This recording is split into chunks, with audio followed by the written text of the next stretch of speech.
इसीलिए वचन कहता है याकूब 3 उसकी 5 से 10 में, जीभ भी छोटा सा अंग है, बड़ी बड़ी डींगे मारती है। थोड़ी सी आग से देखो कितने बड़े जंगल में आग लग जाती है। जीभ भी एक आग है, हमारे अंगों में अधर्म का एक लोक है, सारी देह पर कलंक लगाती है, जीवन गति में आग लगा देती है, नरक कुंड सी आग से जलती रहती है। हर प्रकार के वन, पशु, पक्षी, रेंगने वाले जंतु, जलचर मनुष्य जाति के वश में हो सकते हैं, पर जीव को मनुष्यों में से कोई वश में नहीं कर सकता। वे एक ऐसी बला है जो रुकती नहीं, प्राण नाशक विष से भरी हुई है। इसी से प्रभु और पिता की स्तुति करते हैं, इसी से मनुष्य को जो परमेश्वर के स्वरूप में उत्पन्न हुए हैं श्राप देते हैं। हे मेरे भाइयों, एक ही मुंह से धन्यवाद और श्राप दोनों निकलते हैं, ऐसा नहीं होना चाहिए।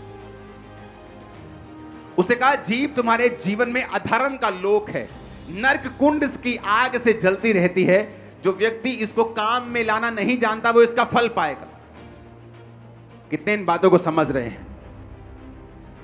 अब आपको ये बात समझ आनी चाहिए कि ये बातें ऐसी नहीं हैं कि आपको नरक में ले जाएंगी, पर मैं आपको दावा करता हूं ये बातें ऐसी हैं जो इस दुनिया में आपके लिए प्रभु ने रखा हुआ है, कभी आप तक नहीं पहुंचेगा। मैं आपको बता रहा हूं आने वाले 10 साल में लोग यहां खड़े होंगे टेस्टिमनी देने के लिए कि मैं ऐसी थी और मेरी लाइफ में देखो परमेश्वर ने क्या किया।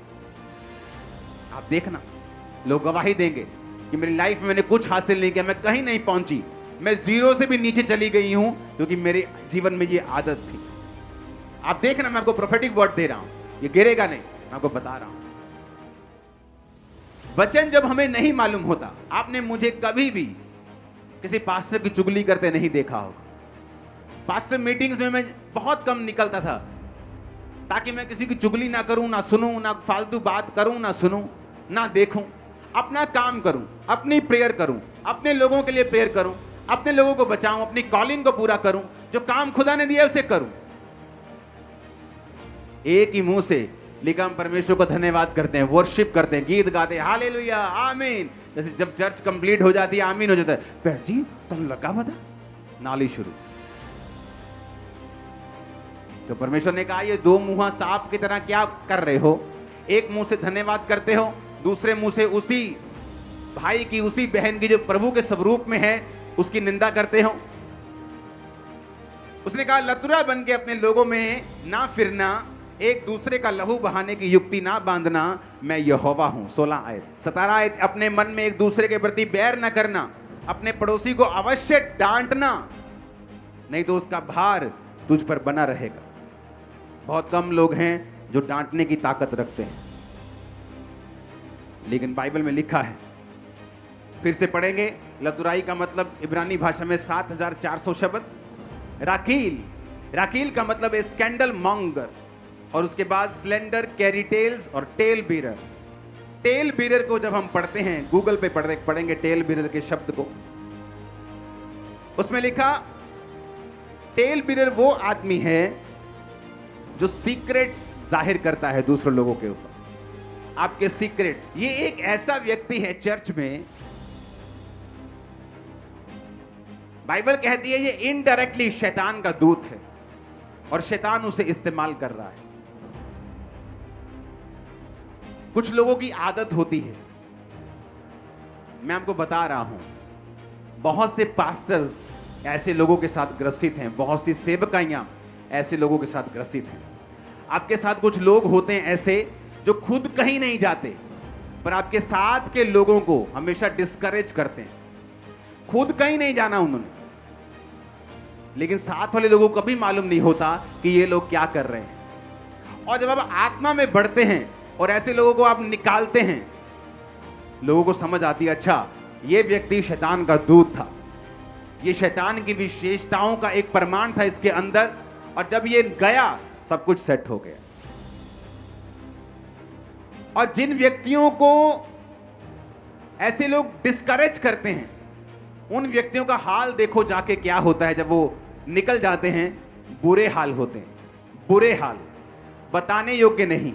डेथ्स होती हैं घरों में, ऐसी चीजें होती जो बताने वाली भी नहीं, और उन्हें मालूम नहीं कि एक छोटा सा गुनाह जो तुम्हारे शरीर में, तुम्हारी लाइफ में है, किसी की लाइफ को कितना बड़ा इफेक्ट कर सकता है, क्योंकि जो परमेश्वर का जन है वो कभी इफेक्ट नहीं होता। एक बाप 100 बच्चे चाहे तो जन्मा सकता है, 100 बच्चे मिलके बाप पैदा नहीं कर सकते। हालेलुया। चाहे वो 100 के 100 डॉक्टर और इंजीनियर और बड़े बड़े बिजनेसमैन क्यों ना। पलटा ना लेना, अपनी बदला लाने ना, खुदा ने कहा 18 आयत। अपने जाति भाइयों से बैर मत करना, एक दूसरे से अपने समान प्यार करना, मैं यहोवा। परमेश्वर ने कहा एक मॉन्गर मत बनो, टेल बिरर मत बनो, लतुराई करते मत फिरो चर्च में, गॉसिप मत करो, एक दूसरे पे अंधेर मत करो। नीति वचन 18 उसकी 8 में लिखा, कानाफूसी करने वाले के वचन स्वादिष्ट भोजन के समान लगते हैं, वो पेट में पच जाते हैं। कानाफूसी करने वाले के लिखा जो वचन होते हैं ना, बड़े टेस्टी लगते हैं, सुनने में मजा बड़ा आता है, लेकिन बाद में उसका असर जो है वो बुरा है। सुनाने वाला भी श्रापित है और सुनने वाला भी इफेक्टेड है। और जब ऐसी कमियां हमारी लाइफ में होती हैं तो जो परमेश्वर कई बार जो करना चाहता है, ऐसा नहीं कि हम स्वर्ग नहीं जाएंगे, स्वर्ग चले जाएंगे, ये मैं गारंटी देता हूं, पर जो प्रभु करना चाहता है वो नहीं होगा, ये भी गारंटी देता हूं। वो परफेक्ट लाइफ जो खुदा देना चाहता है नहीं होगी। तुम जहां मर्जी चले जाओ, जो परमेश्वर का प्लान है वो एक ही है, एक ही है, वो अलग अलग नहीं है। अगर वहां फेल तो सब जगह फेल, मैं आपको बता रहा हूं। कितने मेरी बात को समझ रहे हैं? अगर ये वचन आपने नहीं समझे तो सब कुछ व्यर्थ है। आप आमीन आमीन बोल के थक जाएंगे, आप बोलेंगे मेरी लाइफ में एक काम क्यों नहीं हो रहा, क्योंकि ये ऐसी चीजें हैं जो आपकी लाइफ को परफेक्ट होने से रोकती हैं। और कुछ ब्लेसिंग्स ऐसी हैं, जब तक आप उन चीजों को हासिल नहीं करते, आत्मा में परफेक्ट नहीं होते, आपकी लाइफ में कभी एंटर नहीं करते। एक असली मसीही व्यक्ति गॉसिप सुनने से उत्तम यह समझता है कि जिस व्यक्ति की लाइफ में उसको कमी नजर आती है, उस व्यक्ति के लिए वो प्रेयर करेगा। हालेलुया। ऊंची आवाज में बोलो हालेलुया, ऊंची आवाज में हालेलुया।